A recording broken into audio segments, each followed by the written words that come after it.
Hello, everyone. I'm Brad Evans, the Executive Director of HR.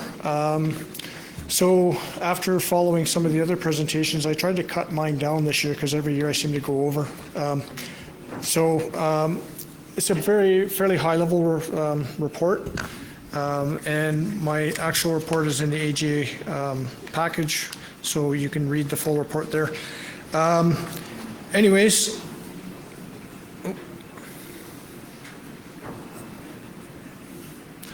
so what I tried to do is sort of tie some of the HR things that we're doing in the HR department to our strategic plan.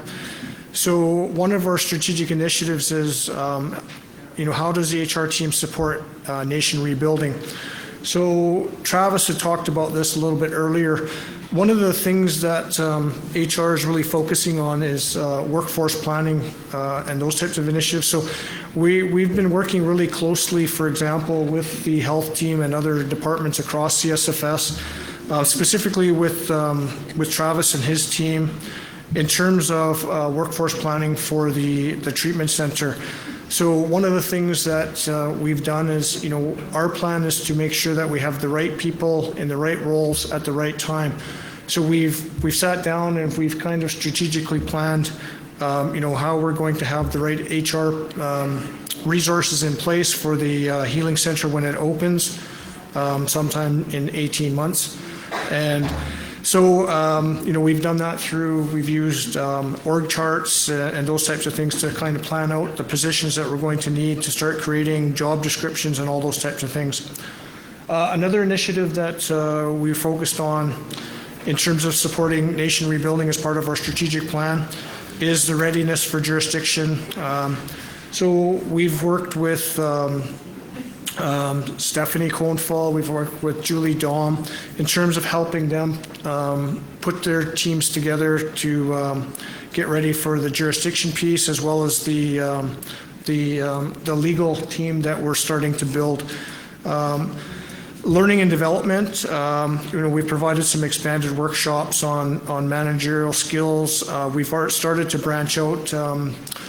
Tom Patterson, our learning community and staff organizational learning manager, has been doing some more workshops and those types of things within the communities to help build capacity there as well. Our DAT safety management system, so we've implemented a new safety management system to provide a safe workplace for all staff and a safe environment for the members and the communities that we serve. So Carey-Chicany has grown a fair bit. Last time I looked, we're about 455 employees. So it's really important that we have a really strong safety system in place to protect the safety of our staff. So that's another initiative that we've worked on, is developing a safety management system. The next strategic initiative, how do we support culture as our foundation? One of the big pieces that we've done, and we've partnered with the communications team in terms of developing and rolling out our respectful workplace policy, which aligns with our core values within Carey-Chicany Family Services.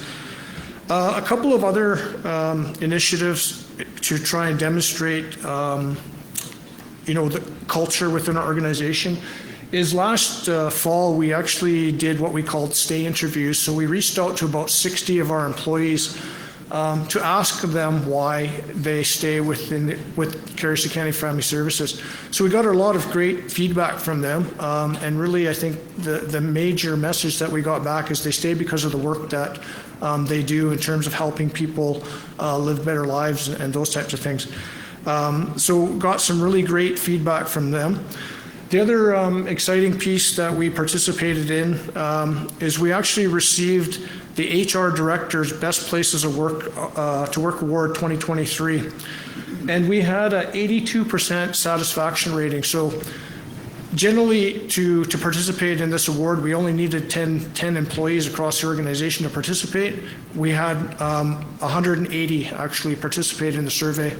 and answering questions about our compensation system, our employee engagement, and all those types of things. So again, that speaks to the culture of the organization and why people work here, because they believe in the work that we're doing. So again, I think that was a really exciting piece, was winning that award as one of the best places to work award for 2023.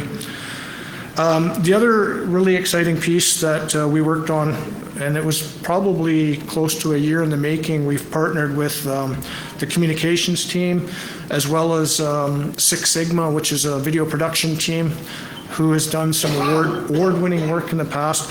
So we've actually created a recruitment video based on Sarah's story, and also created a new recruitment campaign called Practice Differently.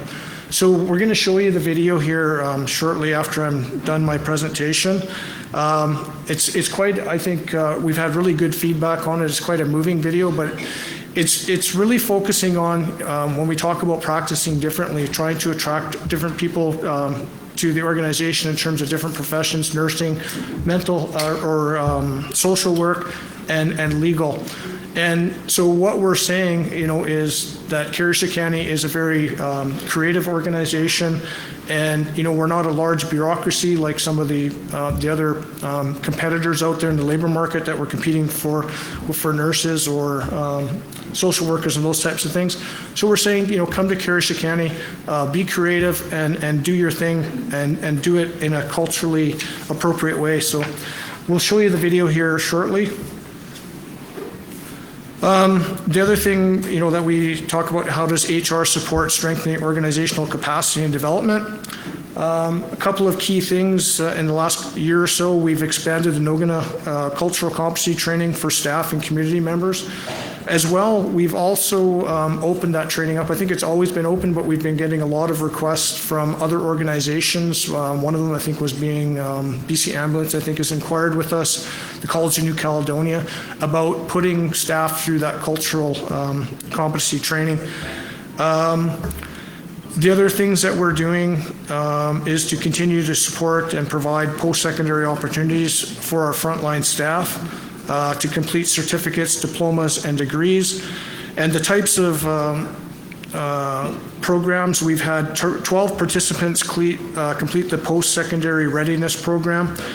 We've had 42 participants in the Indigenous Human Services cohort, and 14 Bachelor of Social Work graduates that graduated here this year. So pretty exciting stuff in terms of the opportunities that we're providing staff and community members.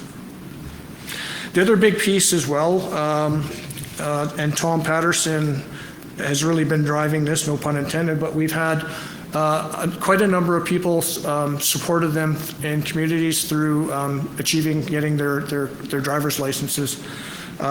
So it's a very popular program because having a driver's license provides more opportunity for people to sort of participate in society and those types of things, to get to work and school and a whole bunch of other things that having a driver's license helps people with in society. We've offered some other training. We've provided staff with leadership skills and professional development opportunities to increase their knowledge, skills, and abilities to be more effective professionals, to better service the members that we serve. Another big piece as well is we actually received a grant for all of our staff to access LinkedIn Learning, which provides actually thousands of different micro courses to help people develop their skills as professionals. We're utilizing the intranet that we implemented, I think, last year, that highlights a lot of these learning and training opportunities that people can sign up for through the internet within Carrier-Sicani. Again, I've talked a little bit about, we've implemented the DATS, which is our safety management and learning management system, to track all of our safety training and compliance obligations, as well as tracking all of our learning. And we're starting to utilize DATS for managing our onboarding processes as well. So that's sort of a very high-level overview of what the HR department's been doing to try and support our strategic plan. So I don't know if there's any questions.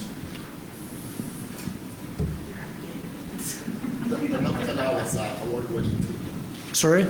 Oh, yes. And as Warner pointed out, we actually, the Nogina program won an award here this last year as well. What was the name of the award? It was the Lieutenant Governor's Reconciliation Award. Thank you. Lieutenant Governor's Reconciliation Award for the Nogina training. So it's a very well recognized program. And, one of the things that we've started doing as well, whenever we get new staff into the organization, we used to make them wait until they went through the probationary period. But now we are getting them into Nogina training as soon as we can after they're hired, so that they can learn those important cultural pieces about Garrison County Family Services. It's mandatory. Sorry? Mandatory, yes. It is mandatory training for all staff.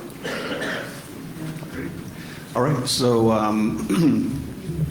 questions from the floor, and I'm sure there's some online. If there wasn't any questions on the floor, and I was going to be that dreaded grade 3 teacher and volunteer somebody to ask a question. But Heather saved everybody here. Heather. I don't know how I saved everybody, but Sai Heather Newski Satney. I was just wondering if there was a way that Garrison County Family Services and the HR department are looking towards to decolonizing the policies and procedures, to be more mindful. I know a lot of information was shared today, and it's trauma-informed. The mental health and well-being of each of our members, but also the employees. With CSFS growing and with everything that's happening in community, I just wanted to know if there was a process of that happening and if there was also a way to incorporate our languages into it. Masai.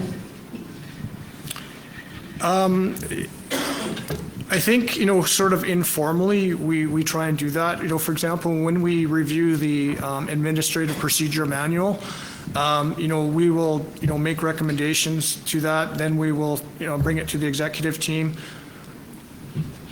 You can't hear? Yeah. Oh, sorry.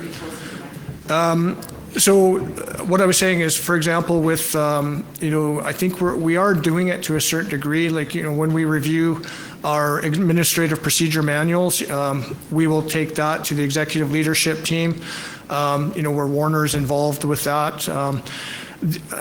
So, I mean, if there's areas to look at decolonizing language, then, I would look to Warner and others, Mabel, to help us with that.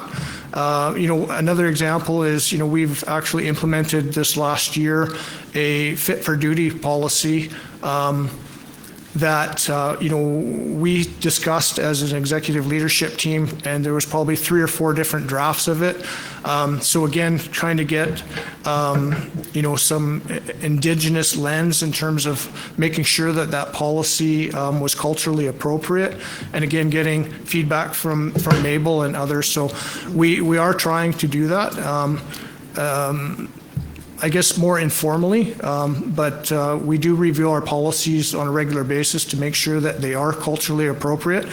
One thing that we've done with the APM this year as well, we've just got some updates that we're going to be presenting to the board here soon. We've actually tied our cultural or our values into the APM. So whatever subject matter there is in the APM, we've tried to tie what cultural value of Garrison County that is applicable to. So it's something, yes, that we're cognizant of, and we'll continue to be cognizant of to make sure that our policies are culturally appropriate and decolonized. Okay, Brad, so we'll take it online with 4 rapid questions. Fire away. So we had a couple questions online about the driver's license training. Just wondering about where they can get more information and if that can be used for people to help get their license back.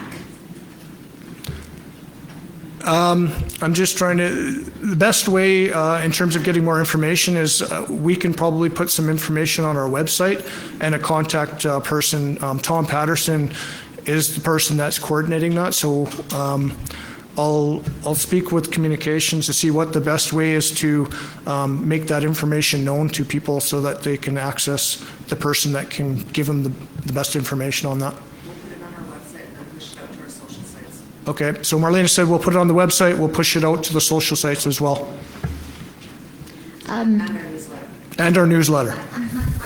Second question online. How long will CSFS have their vaccine mandate in place for workers and contractors?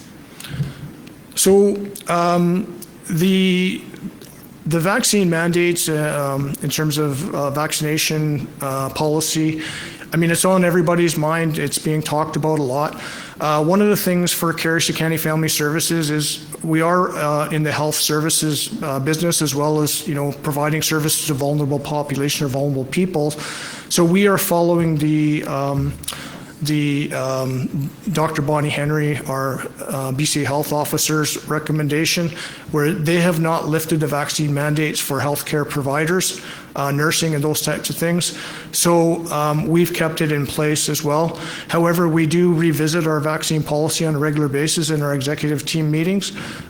So we will continue to monitor it and adjust as appropriate. Question number 3 online. With all the big contractors signing agreements with First Nations bands, what will Carriacou County do about the racism in the workplace against Indigenous peoples? Sure. I can't speak to, some of our nations or member nations that are, signing contracts, but I can talk to, how Carriacou County deals with racism, with, and other issues around bullying and harassment for our own contractors and our employees.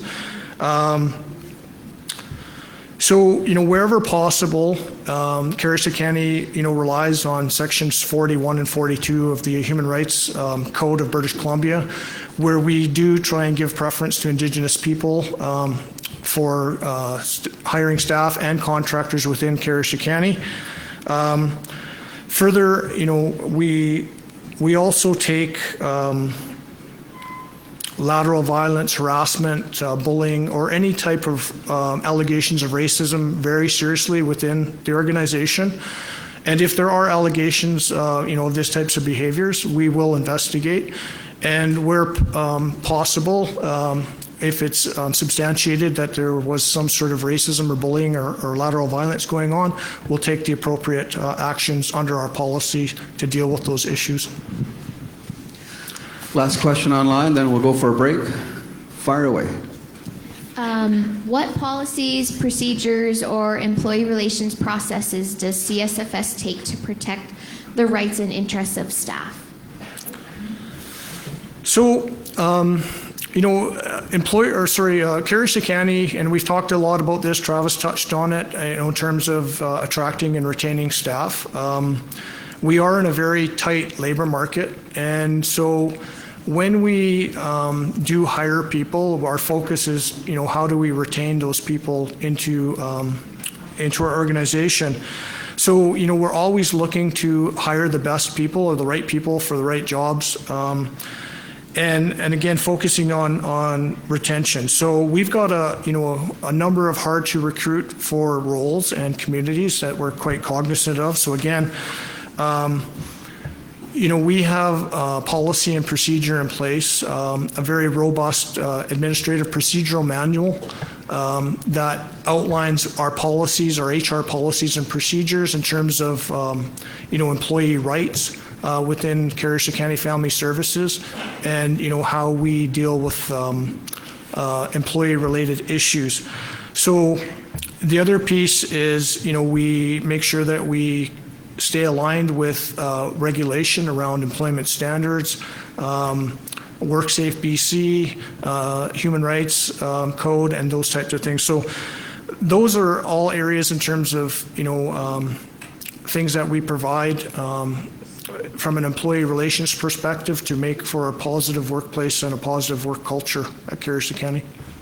As well, again, I'll touch on the fact that we have our respectful workplace policy.